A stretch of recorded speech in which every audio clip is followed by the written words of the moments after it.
Mhm. Hey, good day, everyone that's able to join live or able to join eventually when you click play and watch this later. So happy to be here and so happy to have you all join us for this to ban or not to ban conversation, especially as we talk about the current stages that we're in, regardless of the district or their state. The conversations around cell phones and personal devices are definitely one that is prevalent in our circles. I want to first by introducing myself. My name is Merv Lapus. I'm the Vice President of Education Outreach and Engagement for an organization called Common Sense Media. You can follow and connect with me here on my LinkedIn.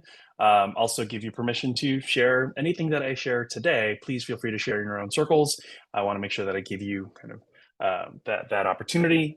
Just being a good steward of digital literacy and digital citizenship, of providing that green light. All right.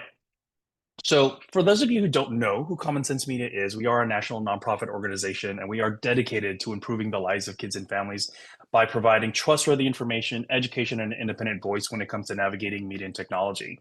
So, along that vein, that's what I come into this discussion with, is looking at how do we bring research, the real impact around media and technology in the lives of kids, and then how does that then inform the kinds of resources that we want to make accessible, free for all educators, anyone that's working with kids and students. And we do that by first looking at research, and then on the media side, where a lot of you might know us from, or even especially as a parent side, the way that we rate and review and evaluate the types of media that are available for kids, and looking at it through child development appropriateness, down to the curriculum and the resources that we create for the classroom, ensuring that we're supporting both students with the kind of instruction that they might need, but then building up the capacity and the confidence for educators to address these kind of really evolving issues, and then also supporting administrators to ensure that they are really thinking about a whole community approach when it comes to navigating the types of policies, implementation, and even education around media and technology. We currently have about 1.4 million educators that are accessing our sites, and about 150 million families that directly utilize our resources, that then informs the direction that we stand when we think about, again, policy, curriculum, and additional resources. Just a little sense of kind of our reach here in the US, especially for most of you, I imagine, are here US based. We've got 91,000 registered schools actively on our site and represent 83% of Title I schools, which is great because we do want to ensure that these are topics and resources that are included in all communities, not just those that can quote unquote afford to think about them, but all the communities that we support kids and families. And then we additionally have an additional 6,000 schools using our resources globally. Now, before we get started, a few things that I want you to be able to go directly to. We're going to put the link to the presentation. I'll get the QR code at the end back up again for those of you who would just want to scan it. Um, but as you do that, in addition to this, I want to make sure that you're able to find the current research trends. So I mentioned earlier all the research we do. We have a number of research, especially around the topic we're addressing today, around cell phones, but especially around distractions in the classroom. And then we also just released yesterday, actually, research on AI companions and the perspective from teenagers. We've got a particular landing page specifically around this conversation around cell phones and personal devices in the classroom. And to stay connected, I wanted to make sure you also knew where to stay connected, because we don't all just visit websites every day to find it. We want to be able to have information fall right into our own spaces. So we've got a great newsletter that's really focused on hot topics of to date, and I want to make sure you have access to that right here. All right, first things first, for those of you that are able to, I would love for you to just kind of reflect first and then share in the chat. What do you remember about your first cell phone? So we're going to be talking about cell phones and the situations that are happening today. But at one point, you were a young middle schooler, elementary kid, whatever, when a cell phone first came into your hands and said, "This is your cell phone," for whatever reason that might be, for safety, or you bought it yourself.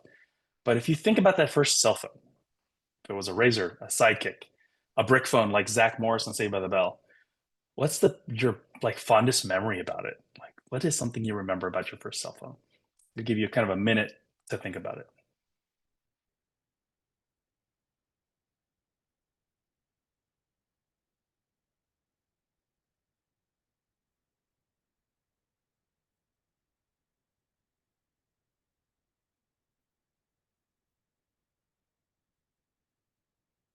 I saw shared that it was very hard to text.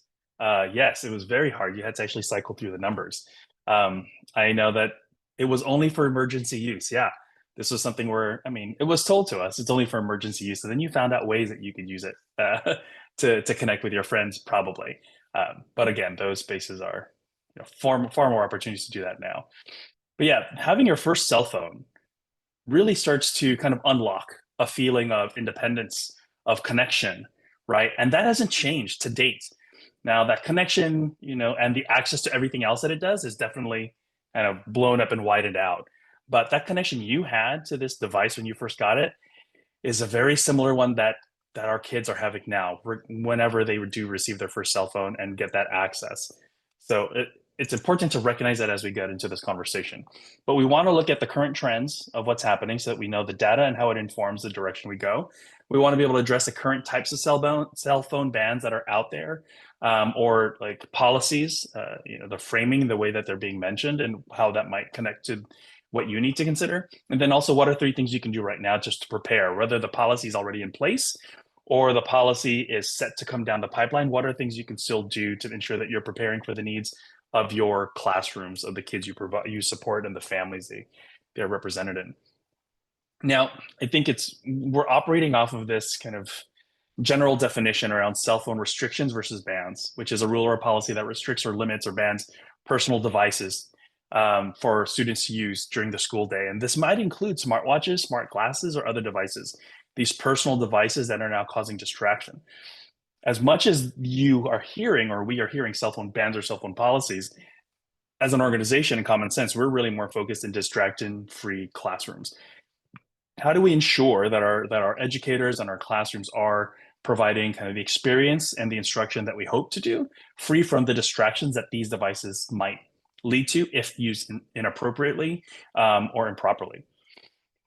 So, how do personal devices or cell phones in education settings impact student learning and engagement? Let's look at some of the current landscape.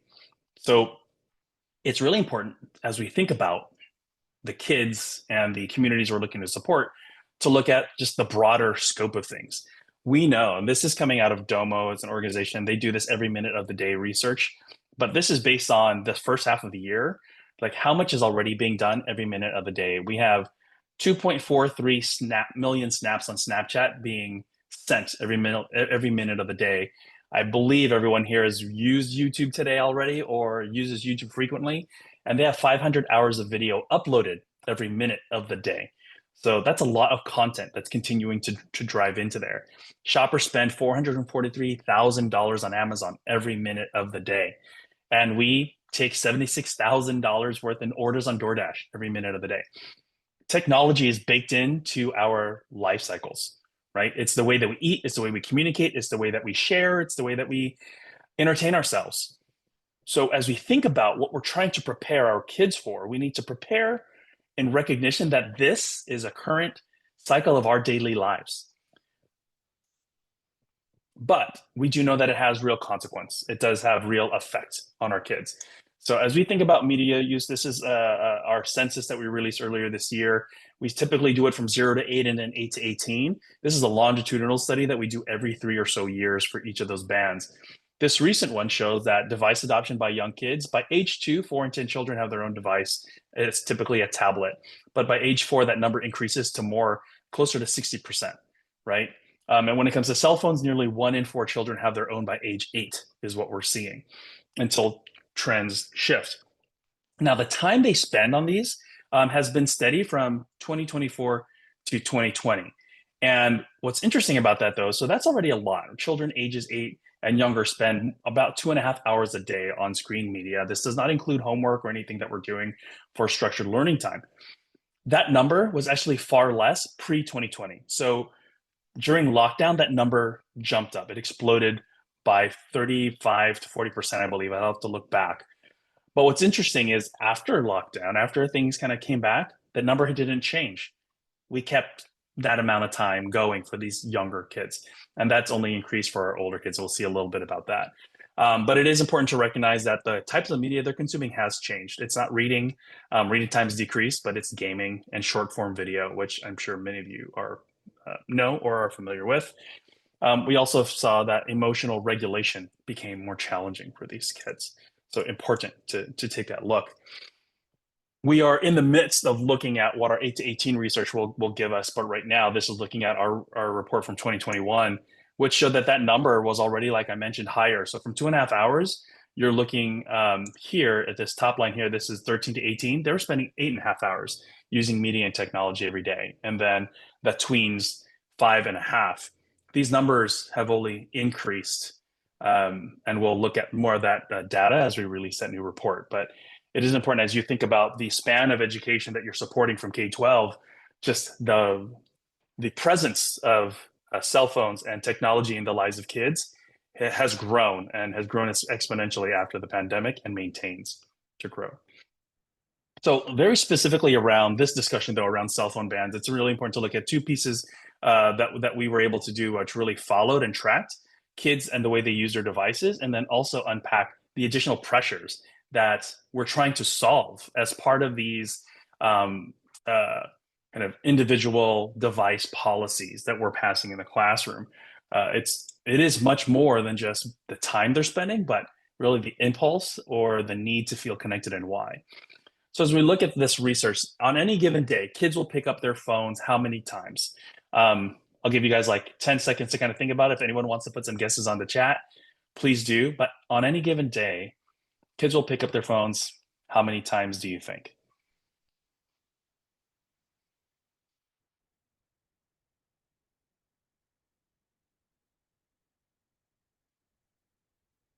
All right, we got some answer 25, 10 or more, 50 possibly. So close, yeah. 51 is the average, but on the high end, we saw 498 in some of these cases. So the average was 51, but again, on the high end, we did see that there were kids that were picking up on the high end up to almost 500 times a day. They were picking up their phones during that day. That includes in school. Now, during the school day, our kids are on their phone for how much time? So this is again recognizing that there have been increased policies. In many ways, there was always a cell phone policy, but kids still took their devices out. On average, when we tracked them, how much time do you think kids were picking up their or were on their phones? Minutes, hours, specific number? Feel free to share.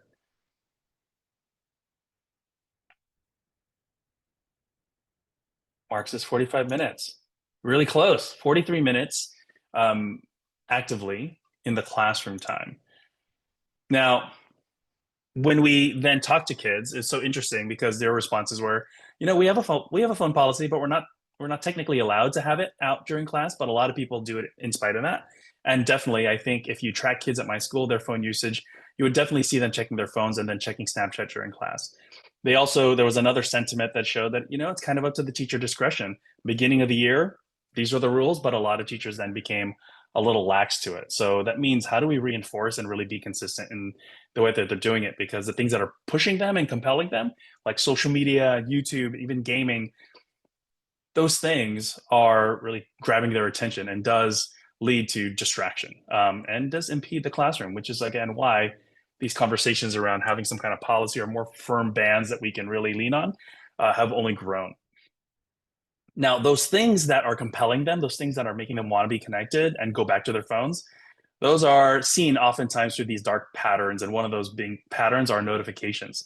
How many notifications do you think a child receives every day on average? And please, again, share in the chat if you're able to.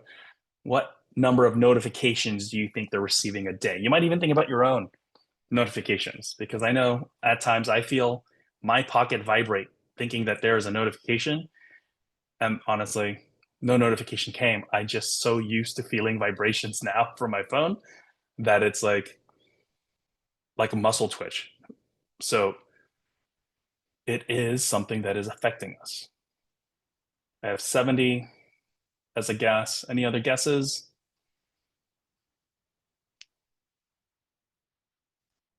150. All right. So 237 on average notifications. On the high end, we did see kids getting up to 4,500, so 4,500 notifications in a day. So depending on the platforms you're using and what they've set up in terms of notifications, they can get a ton, thousands of notifications a day. And you can only imagine the pressure to want to see what am I missing or what happened, or is that an emergency? So these notifications have definitely changed the way they look at their relationship with the device. In addition to that, we did survey over 1,500 teens to really ask them about what are some of the reverse trends around adolescent mental health and the impact that cell phones might have. And in that research, we found that majority of American teens feel that they have at least one of six types of these pressures that are prevalent in their life. The pressure to have it all together, have a game plan, the pressure to be high achieving, the pressure in the way they look, the pressure of their social lives, the pressure of friendship, and the pressure to be an activist. So these were some of these kind of additional sorts of like areas where they felt like they had to really kind of grind in their life. They had to just continue to think about these things as they're just trying to get through the day to day. And in that, more than one quarter of American teens feel like they are now struggling with burnout because of all these additional pressures that are coming at them or that they feel like they need to achieve. Nearly 70% of the teens suggested that social media increased to this pressure to achieve. So I bring this up because it's important to recognize one, what our teens and our kids are actually going through, and that these pressures exist whether or not they have a cell phone in their hand, or their pocket or not during the school day. So it's incumbent on us to not just recognize that these devices, personal devices, can be a distraction in the classroom, which is why we want to create these policies and identify the right types of policies. But we also need to recognize that just removing them for 8 hours may not solve the additional pressure and anxiety or impulses that our teens have when they then receive their device. And we'll talk more about that later. So why remove them? Obviously, I think the biggest thing is we want to create a really healthy learning environment where kids' well-being is, is high, and we know that they are focused and they're connecting with each other and they're able to collaborate and have fun and giggle and all of that. But we also want to ensure that the academic rigor is where we expect it to be, where we need it to be, where we want it to be, so that we can support educators in being able to instruct effectively and feel confident in what they're doing with their kids in the classroom. So we want to make sure that we're looking at these two sectors as we think about healthy learning environments and their relationship to the devices. A strong cell phone policy should prioritize student learning and well-being, allow teachers to focus on instruction and positive relationships with students, and to address concerns from parents and caregivers. The reality is, however, some of these don't feel like they're being met because they maybe even feel like there's increased pressure to have to watch or focus on these things before getting to instruction. And again, we'll talk more about this, but we provided kind of a set of big priority questions that you can look through on our advice and cell phone bans that was linked earlier in the presentation. And we know that this is happening everywhere, right? State policies vary, but they are all focusing right now on some kind of solution, whether it's providing actual funding for things like pouches to banning straight out bell to bell cell phones in schools. And how they achieve that is going to be different, but the bookend expectation is as soon as the bell starts, they're off or they're gone. As soon as it rings back for the end of the day, they can come back out in whatever form or fashion. We know that this has become a priority for states. Governors are passing legislation. If not all 50 states, we know that at least as of when I created this presentation earlier this year, 40 plus states have introduced legislation in completing this. We know most recently, it says here 4, it's actually 5. Oregon just announced their device bell-to-bell restrictions just recently in the past 2 weeks. Here in California, where I'm based, our policy is really specifically, there's a mandate that every district needs to have a policy, not that the policy has to be one way. So as there is this recognition that we need to address the issue, identifying what makes the most sense for that school or that district, that still becomes a challenge, is really identifying how are we going to do this? What is the right solution for us? So as you think about restricting cell phone use at your site, for your administration, how easy is it going to be implement is one of the biggest questions we get. For teachers, it's really how are we going to enforce this? Because oftentimes educators are already doing so much that then to have to enforce it asks a lot out of them. And then just sometimes you never even get to the instruction because of it. And then for students, how easy is it to follow the rule, or how easy is it to get beyond it, right? These are a few examples of the types of bans we're seeing, the benefits, as well as the challenges behind it or what they need to work through. So pouches have become very popular. Students are asked to lock their device in a purchased device for the full day. The benefits is less burden on the teacher, could lead to much more student interaction during lunch and passing because they're locked throughout the day. And students maintain possession of their devices. You don't have to worry about it in terms of being responsible now for $1,000 device. The challenge is that students do place fake, phones in their pouches. They purchase demagnetizers, or they've learned on TikTok that they can slam the lock on the corner and it'll pop open. There's a bottleneck at the end of the school day if you don't have the right process to get them unlocked and get them out, to all the waiting cars of parents. And then there's a cost. There's an increased cost to the pouches, but it is the right solution for certain schools. So important to recognize that. The locker situations are essentially where students are asked to stow them away in a locker for the duration of the day. Now, this also helps to maintain that they keep possession of their own device that they can access during the passing periods if they need to for any kind of emergencies. And it does minimize disruption during class, but it does lead to increased tardiness, is what we've seen. And can even lead to more teacher oversight because they'll end up taking it with them to the next class if for some reason they feel the pressure to have to respond to something. Phone collection, it is less burden in the classroom if that is just kind of the norm that they drop it in, but it could lead to more student interaction during lunch, which is great. Minimize disruption, but students again provide dummy phones or calculators. Administrative staff oversight has to increase because of this. You need to make sure that you're watching and know that they're being dropped off and picked up, and then the liability of you holding onto phones exists. There is then the out of sight and silent, which we've seen in a lot of school districts here in California, which students will have access to the device, but they must keep it away and keep it silent. Families can still communicate during the emergency, which is a big sentiment from families around these phone bans. It teaches students to self-regulate so that they need to recognize it's not appropriate to take it out during this time. And that becomes something that they can pass on later on into their jobs life when is appropriate or not appropriate. And then that there's flexibility for use in the classroom. If there was an activity that requires a QR code scan or something that maybe your Chromebook or device may not be easily functionable, but a phone can be, provides that flexibility. Now, again, the distressors that notifications are going to distract students, especially if they don't turn the sound off. But those vibrations will also cause a distraction or just feel the impulse. And then the burden of enforcement on teachers can be incredibly high when it's out of sight and silent. And then there's the shoebox. Essentially, it's very similar to the phone collection, but they're asked to put it into some kind of low-cost storage unit. Again, it teaches self-regulation, flexible use for the classroom activity if you need it, but it can be difficult to monitor. Distractions will start going off, and it is a burden of enforcement. It takes up class time. One of the newest ones that I've seen are these digital blocking apps. So student phones will then initiate a limited access mode, and they do that via a QR code or geolocation. Now, there are some benefits to this in regards to that, students maintain possession of their devices, families can still communicate during emergencies, and it minimizes disruption during the classroom. But again, difficult to monitor and manage. It could increase school budgets if you're the one paying for the tool. In some cases, it requires families to increase their oversight in paying for the tool or enacting it onto those devices. So as much as it is another solution, has a lot of, again, benefits and challenges to consider. All right. So that's some of what it all looks like, but what does this look like in practice? I think what's really helpful for folks is just to see what others are doing. And so working with Loudoun County, one of the things that they've done is in middle school, and this is all very much still experimental in the sense that every year they're looking to see what's working, what's not working, and how do we need to adapt or iterate.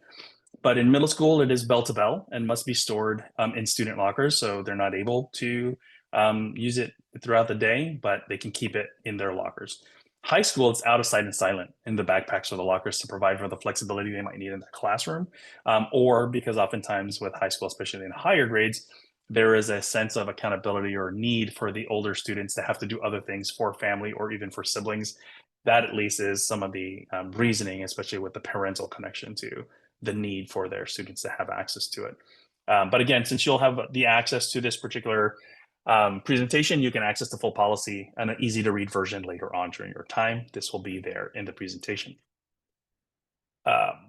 PS24 Brooklyn, New York, they say that if a student brings a cell phone or other electronic device to school, he or she must have the device turned off and it must be collected by school staff when students enter the school building. It will then be stored in a designated and safeguarded location, such as the principal's office. It is incumbent upon the student or his or her parents to place an identifying tag or marker with his or her name in order to distinguish it from other devices. So, a different direction in regards to the way that they're actually um, collecting the devices so that they don't feel that impulse to have to check it, whether they go from passing period to in their person or on their person. Fairfax County, their policy has a variety of approaches from, and they're piloting it right now again for middle school and high school. So they're using it pouches, they're using it collection, they're keeping it in their backpack. Their thing right now is to really ensure that parents are talking to their kids about this policy and why it's so important. So I think that's a really important aspect of these policies is not just what happens in the classroom, but the parental expectations and how you really talk with your parents to get them on board, but then also to urge them and how to reinforce what the policy is to meet that need. But that does again mean getting them on board, and we can talk more about that.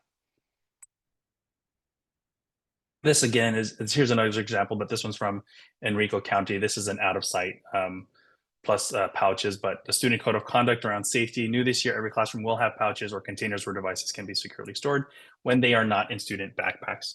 So if they don't put them in their backpack, they keep in their back pocket. There's a place for them to store it, but they just can't use it directly.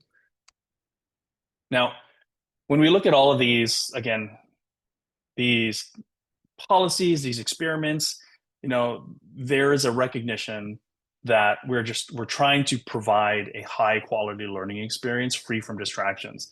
Now, research consistently shows that having phones accessible during the learning activities can increase distraction. However, the effectiveness of cell phone bans to address youth well-being has showed incredibly mixed results. It doesn't necessarily lead to it or not, but with evidence pointing to both benefits and limitations. And the reality is, it's got to be much more if we want to look at the full reason to why we are providing these limitations or these bans.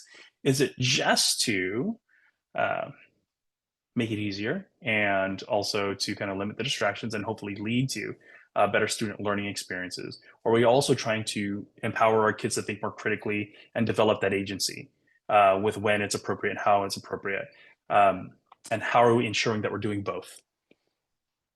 So again, the potential benefits: improve focus and engagement. That's what we hope to achieve with this. And that's what we are seeing. In many cases, we're hearing this a lot from schools that this is indeed happening. Reducing bullying and cheating, improved academic performance. There are certain case studies, like the London School of Economics has been looking at this work pretty deeply. They saw that schools with phone bans saw a 6% improvement in test scores, particularly among low performing students. So that's where you're going to see a larger bump or largest bump, at least in the data so far. Reduced consultations for psychological symptoms. Studies have shown that banning smartphones reduces the number of consultations around these types of symptoms by 2 to 3 visits per child per year. So in terms of limiting the access, could potentially limit the anxiety, potentially. But again, these are all potential benefits, not highly correlative as it's put out there sometimes. You also hope to find lower instances of bullying. Research also shows that banning smartphones lowers the incidence of bullying for both girls and boys.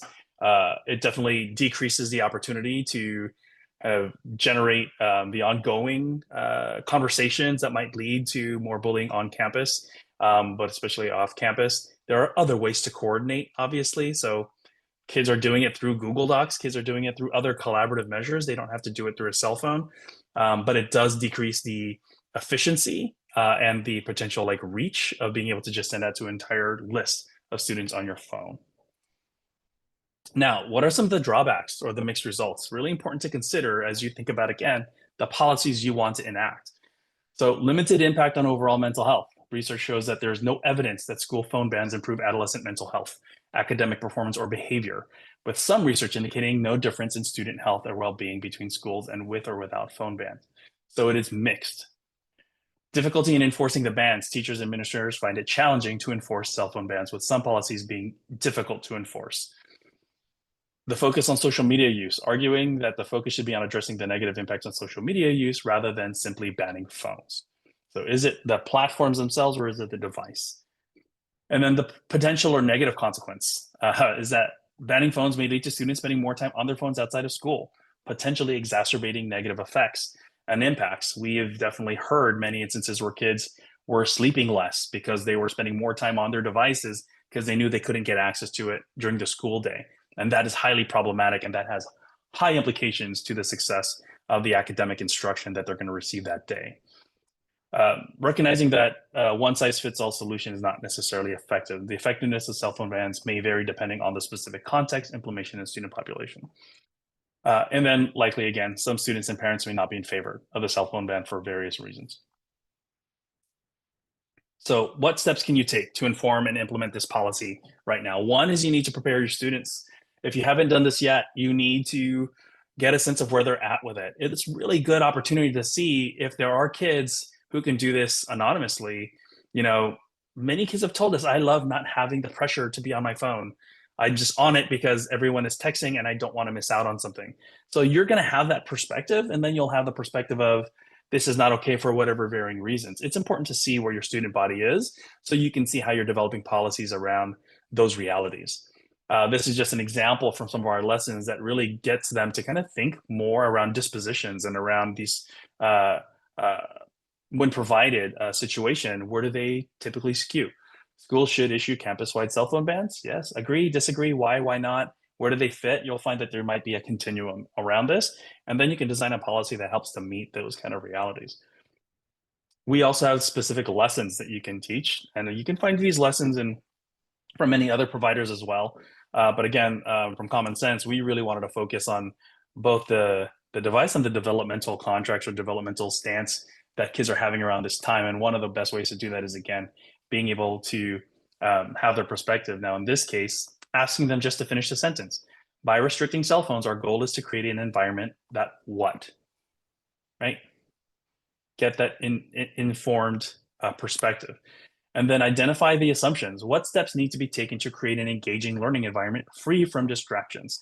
So, are there things that we're just not thinking of that our students can actually support um, and create that it might actually lead to these types of device-free distraction experiences? Is there something you could be doing in your own instructional pedagogical frameworks that actually lead to this naturally without the devices taking on their attention? And then these are examples. You can press play on this later. We're not going to watch it now, but we did connect with a bunch of teenagers just to get their perspective. These are happening. Give us the real, what's happening with cell phones in your classroom. Um, Step two is ensure that we're addressing, again, these conversations, not just on the device themselves, but the digital literacy, the digital citizenship, the mental wellness side of it. And again, I mentioned all of our work is research backed. We work directly with this with the Center for Digital Thriving and the Harvard Graduate School of Education to really understand the behavioral therapies needs around the way we talk about these, alongside with the data for how much technology and how it's being used and what are the impacts then in the way that kids develop. We provide full pacing guides, lesson plans, parent information that you can send to families, everything all in one place, just so that you can start to identify and really build up the agency and understanding and the critical thinking behind the impacts of the media and technology in the lives of these kids. An example of this, and in person, this is really fun, but I'll walk you through it just to kind of give you a sense of how this works. But one of the things we do is we actually get everyone in the room. This is actually great for staff development, and really think about the values you have in your life. And those values are going to be informed by your religion, your background, your gender, your historical, experiences. And as you think about that, what are the three main values that really stick out to you here? And if there's not a value that's here, you can, add it. But if you can think about in this list, or again, add your own, identify the three main values that are really important to you.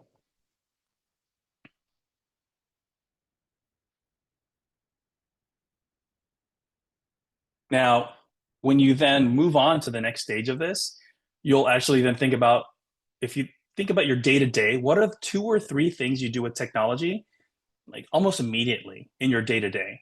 So think about when you get up in the morning or once you get to school or get in your car, what is your thumb doing, or what are you doing with technology or an app almost every day? And then as you think about that, the goal is to then bring these two things together. If balance was one of your priorities and kindness and physical health, and then you think about, oh, I'm on Slack all day, how much does physical health either support or almost go against me being on Slack all day, right? It's an opportunity to really understand how our values are either supported or almost completely unrepresented in the way that we use the devices, and how do we rectify that? And that is an opportunity that we can look at not just our own staff, but especially in working with students, to really be more emboldened, to be more critical about the way that these tools play a role in their lives. And then lastly is you need to communicate with these families. There are a number of different, again, resources that we have on our site that can help you address these types of issues, impulses, and how to think about media technology as a parent or a caregiver in the lives of kids, and how that can, help support potentially the purpose and the reasoning behind the policies you are putting forward. But families should be a part of the discussion. This is just to help kind of think about how you backwards plan to roll this out, right? What are the surveys you need to administer, making sure you're getting those inputs, having a solution for emergency concerns, and then thinking about that wellness component around the kids, understanding what it means, how do you focus on self-regulation, how do you create real opportunities for real engagement, um, and then the messaging. What do you need in order to message this out to your whole community? Ensuring that you're addressing digital citizenship within it as an emphasis on teaching media balance, understanding the features behind the impulses that they get or the anxiety they might feel because of the way that the phone works. And then again, ensuring that these policies are um, representative of the community you're supporting, and iterate as needed. I think that's really important. A lot of the policies I showed you today are likely going to be shifted through the summer because they've looked at how did this work or not work this past summer. What do we need to do to iterate on the current needs of our students and our community?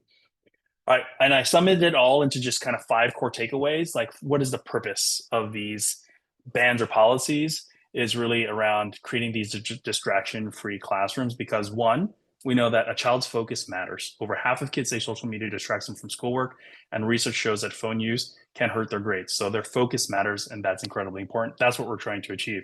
We also recognize that most schools are already doing this, right? It's not that you're just starting out of nowhere. 3 out of 4 schools have phone rules already in place, but they need a school community support to make them work, right? We all need to be bought in, and we all need to recognize what is that consistency and expectation and accountability that we're going to have together. Your voice counts in the solution. The best policies happen when parents, teachers, and students work together to create the rules that fit their school community. It's also about building good habits, not just rules. Whether there's a ban or not, teaching kids healthy tech habits will serve them in school and beyond. And then recognize that safety and special needs, they can be addressed. Schools need to find ways to handle emergency communication and support students with disabilities while reducing classroom distractions. Reality is a lot of these personal devices have real need for, as we think about kind of universal design and for learning, as well as special needs and physical needs. These devices play a role in the lives of kids and families, and they still can, even in education. We just need to make sure that we're addressing them. All right, so that's my big presentation with everything. I wanted to make sure that you all had access again to the lessons. This is a QR code that goes right into our newsletter, which we address these types of issues weekly by sending them right into your inbox. Again, you can get to this linking to the presentation, which we'll share again into the chat. These are some direct links around cell phone policies and bans specifically. This is today's presentation QR code, and this is a link to some of the research that helped to build up the content in this presentation to ensure that you know a little bit of information around what we're hearing around the country and the responses from youth, teens, families, and educators that are addressing these issues. And then lastly, COSIN does so much. I'm just happy to be a part of the COSIN community, and especially being part of today's presentation. Please recognize that there's so much that you can be doing alongside in this relationship that you have with this organization. So I want to make sure that those are here and available for you as well. And with that, thank you for your time. Thank you for the space to be here. And if there's anything else I can be doing to help support you all, please please let me know. I'm just looking here on the chat to see if there's anything else I can answer while I am here.